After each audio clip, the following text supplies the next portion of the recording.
Good morning, students. I am Rajni Katara from Takshila School. बच्चों, पिछली class में हमने व्याकरण का दूसरा पाठ किया था जिसका नाम था वर्ण तथा लेखन व्यवस्था।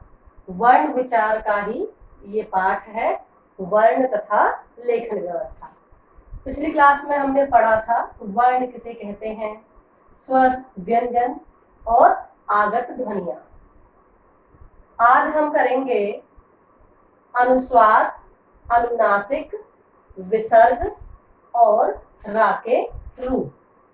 तो बच्चों, अनुस्वार, अनुनासिक, विसर्ग आपने सुने ही हैं, जानते ही हैं।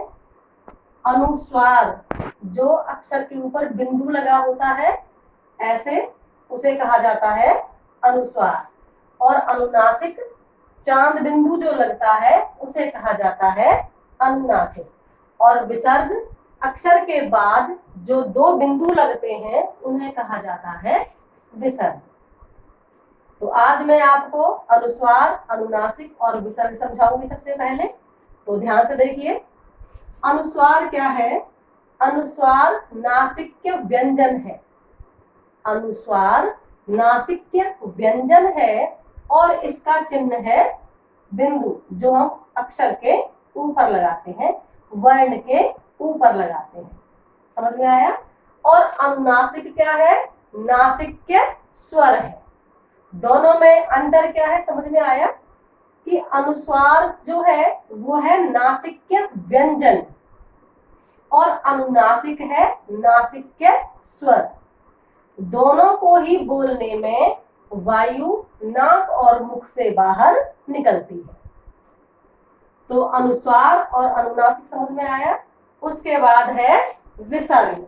विसर्ग क्या है, जहां दो बिंदु लगते हैं और इसका उच्चारण हा के रूप में होता है।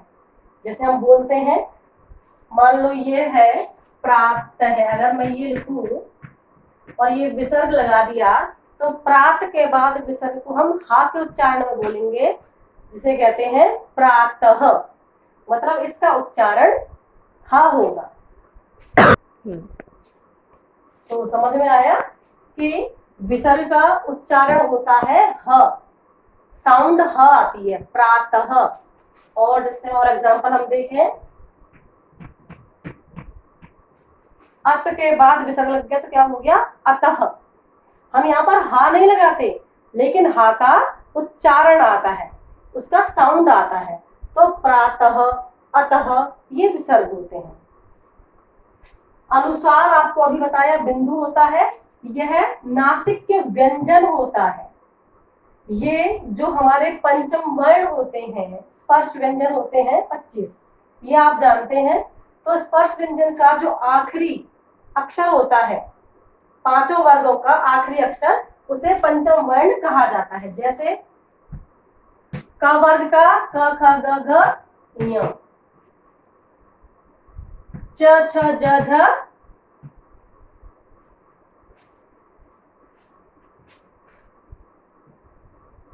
ञ, ट ठ ड ढ,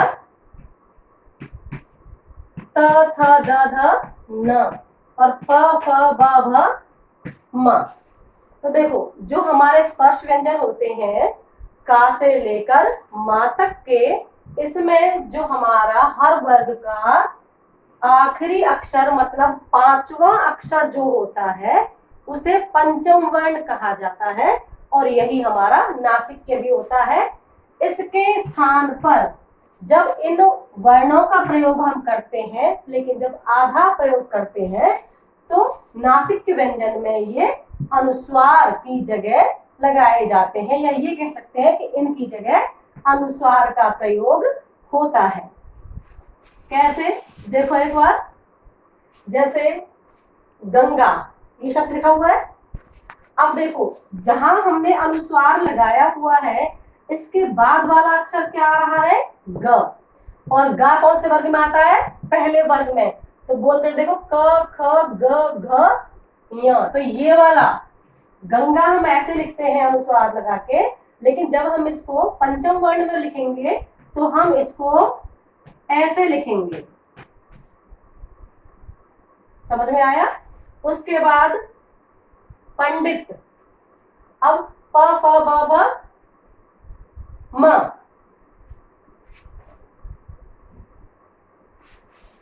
लेकिन अनुस्वार जो है वो कहाँ लगा है? प के बाद, और इसके आगे वाला अक्षर क्या है? ड। तो ड का हम पांचवा अक्षर देखेंगे, ट ठ ड ढ ण, ट ठ ड ढ ण, ये वाला ण। तो इसको हम कैसे लिखेंगे? पंचवर्ण ये वाला आ गया। मतलब ये है कि जहां पर भी ये अनुस्वार लगा होगा उसके आगे वाला अक्षर हम देखेंगे। आगे वाला अक्षर जिस वर्ग का भी होगा उसी वर्ग का पंचम वर्ण मतलब नासिक के व्यंजन का अनुस्वार लगेगा। समझ में आया?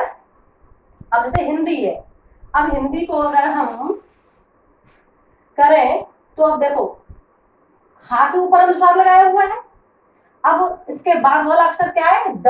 अब दा को बोलो, त थ द ध न, तो पंचम वर्ण क्या है? हिंदी। जब हम इसको पंचम वर्ण में बदलेंगे तो हम कैसे लिखेंगे फिर? आधा न। मतलब जो हमारा अनुस्वार होता है ये नासिक के व्यंजन होता है, और जब भी हम इसको पंचम वर्ण में प्रयोग करते हैं तो अनुस्वार के रूप में करते हैं, क्योंकि अब मानक में पंचम वर्ण की जगह अनुस्वार लगता है। ऐसे ही अम्बा ये है, तो बा, बा किस में आता है? प फ ब भ म, तो ये पंचम वर्ण क्या आएगा? म। तो इसमें अम्बा, इसमें आधा म आ जाएगा। ऐसे ही पंजाब, च छ ज झ य, ये वाला, तो हम इसको कैसे लिखेंगे? पंजाब को ऐसे लिखेंगे। अब समझ में आ गया बच्चों कि किस तरीके से पंचम वर्ण को हम अनुस्वार के रूप में लिखते हैं। इसका मतलब यह है कि जहां कहीं भी अनुस्वार लगा हुआ है, बिंदु लगा हुआ है किसी अक्षर के ऊपर, तो हम कैसे पता करेंगे कि ये कौन सा पंचम वर्ण है? उसके आगे वाले अक्षर को देखेंगे और वो जिस वर्ग का है उसी का पंचम वर्ण वहां पर आएगा। तो ये तो हो गया आपका अनुस्वार। अनुस्वार समझ में आया? अब उसके बाद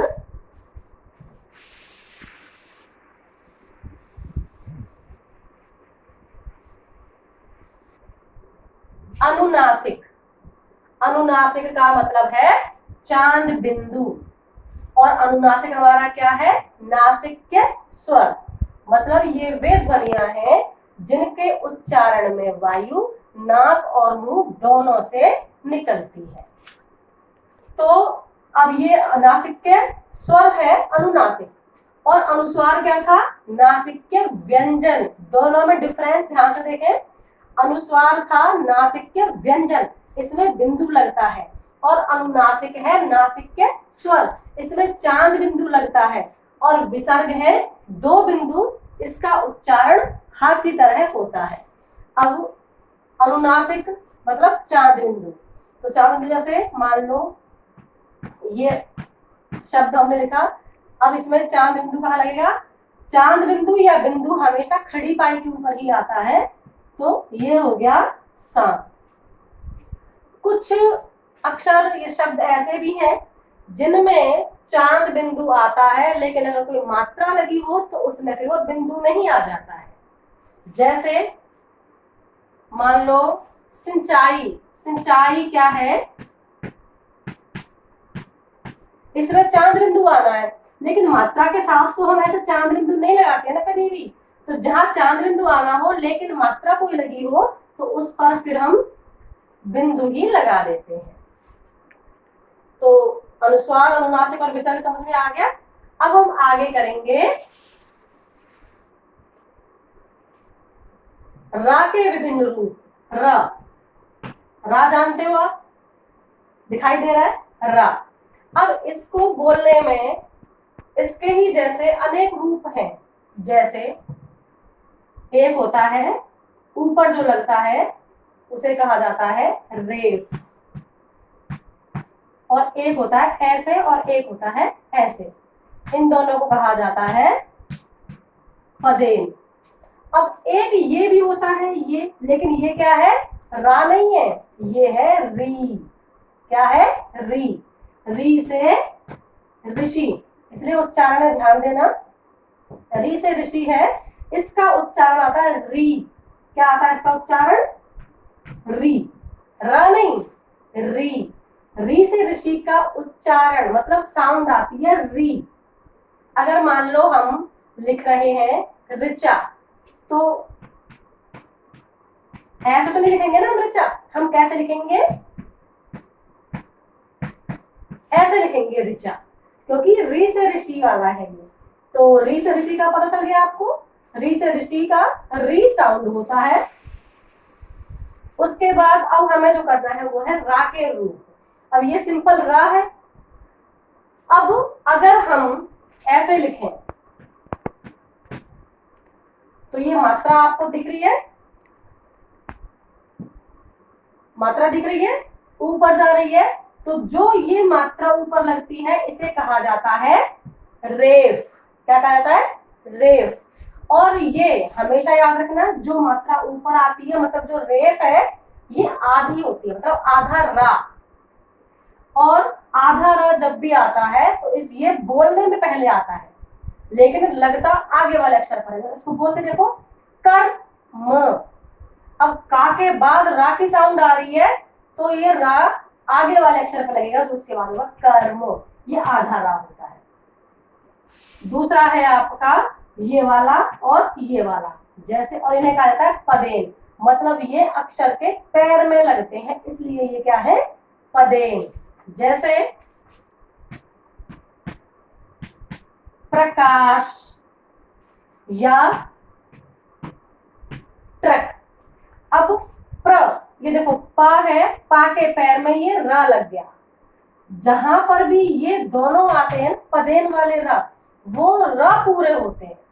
ये ध्यान रखना है तुम्हें कि जो ये वाला रा था रेफ वाला, ये र आधा होता है लेकिन उसके बाद वाले अक्षर पर जाता है। और जो ये प्र है और ये ट्र है, मतलब ये दोनों र पूरे होते हैं, लेकिन जिस अक्षर पर इन्हें लगाते हैं वह अक्षर आधा होता है। अब देखो मैं आपको एग्जाम्पल लिख के इसको क्लियर करूंगी, ध्यान से देखना बच्चों। जैसे मान लो कर्म, ये शब्द लिख दिया। अब हम इसको वर्ण विच्छेद कैसे करेंगे? ये क्या है? क और म, र स्पीड में निकलता है, मतलब वो आधा है। तो देखो क, उसके बाद र, लेकिन आधा है ना ये, उसके बाद हम अ नहीं लगाएंगे, उसके बाद म और अ, कर कर म। ऐसे ही अगर हम ये पदेन वाला रा देखें तो कैसे करेंगे? ट्र। अब इसको रा को बोलोगे तो रा पूरी साउंड आएगी, लेकिन जो पहला वाला अक्षर है ना वो जल्दी से निकलेगा, क्योंकि ये आधा है। जिस अक्षर पर भी पदेन लगा होगा, पदेन मतलब ये या ये दोनों में से कोई सा भी लगा होगा वो रा पूरा होगा, लेकिन जिस अक्षर पर लगा होगा वो अक्षर आधा होगा। देखो अब ये है ट्रक, हम बोलते कैसे बोलते हैं? ट्रक। ट जल्दी से बोल देते हैं, तो इसको हम कैसे लिखेंगे?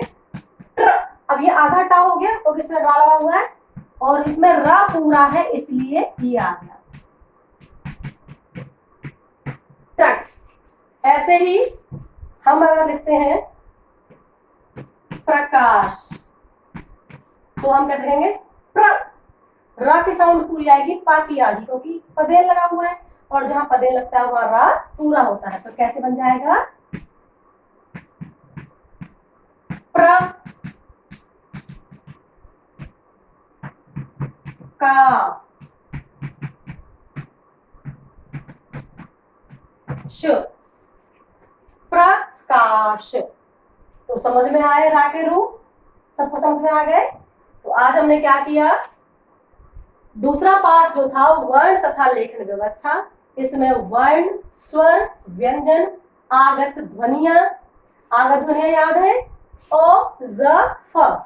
जो ओ था ये आगत स्वर है, और ज और फ जो था ये आगत व्यंजन है। तो ये स्वर और व्यंजन दोनों के मिलाकर ये क्या बने? आगत ध्वनिया। उसके बाद हमने किया अनुस्वार मतलब बिंदु, अनुनासिक मतलब चांद बिंदु, और विसर्ग मतलब पीछे दो बिंदु। उसके बाद हमने क्या किया? रा के रूप किए, रा के रूप रेफ पदेन, और री से ऋषि के बारे में भी जाना कि उसकी मात्रा कैसे लगती है और उसका साउंड कैसे होता है। तो आपको समझ में आ गया? तो बच्चों ध्यान से सुनो, ये पाठ पूरा हो गया है और अब आपको होमवर्क में, गृह कार्य में मैं इस बुक की एक्सरसाइज भेजूंगी आपको, ठीक है? एक्सरसाइज को आपने बुक में ही फिल करना है और मुझे पता है अभी कुछ बच्चों के पास बुक्स नहीं है, इसलिए एक्सरसाइज जो मैं पीडीएफ में भेजूंगी आप उसे अपनी किसी भी रफ कॉपी का जो पिन पेज होता है, पिन पेज में उसके आंसर संभाल कर लिख लेंगे और उसके बाद जब भी आपको बुक्स मिलेंगी आप उसमें से देखकर उसे फिल करेंगे। तो आज का होमवर्क क्या है? इस पाठ के पीछे की जो एक्सरसाइज होती है वो आपको फिल करनी है। समझ गए? धन्यवाद।